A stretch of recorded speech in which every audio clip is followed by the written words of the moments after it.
సరేగాని అక్క, బావకు నీ డైరెక్షన్ గురించి చెప్పావా? ఇష్టం అని చెప్పానురా, కానీ నాకెందుకో ఈ విషయం ఇక్కడితో వదిలేస్తేనే బెటర్ అనిపిస్తుంది. నాకెందుకో బావ నేను అర్థం చేసుకుంటాడేమో అనిపిస్తుంది అక్క. రేయ్, అసలు ఆయనకి ఈ సినిమాలు అంటేనే ఇంట్రెస్ట్ ఉండదురా. అలాంటిది నేను డైరెక్టర్ అవుతా కెమెరాలు అంటే ఇవన్నీ సెట్ అవ్వలేరా. చెప్పేసే అక్క, తప్పేముంది? అప్పుడు నాన్న ఒప్పుకోలేదు, ఇక్కడ ఎవరికి తెలీదు. రేయ్, అసలు నాకు డైరెక్షన్ వచ్చో రాదో నాకే తెలీదు.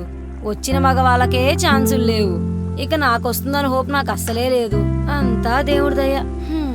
సరేగానక్క, నువ్వు డైరెక్టర్ అయితే నన్ను హీరోగా పెట్టి సమంతాని హీరోయిన్ గా పెట్టి సినిమా చేయవా? నువ్వు హీరో అంటే సమంత కాదు కదా, మా పక్కింటి సరోజక్క కూడా చేయదురా. సర్లే గాని ఆ ప్రవీణ్ గారు ప్రపోజ్ చేసాడు గుర్తుందా? నీ పెళ్ళి కాడ అసలు మాట్లాడమే మనిషిడు. ఆ వేస్ట్ ఫెలో గాడా? రేయ్, ఎవడైనా ఫ్లవర్స్ ఇచ్చి ప్రపోజ్ చేస్తాడ్రా, వాడేంట్రా కూరగాయలు ఇచ్చి ప్రపోజ్ చేస్తాడు.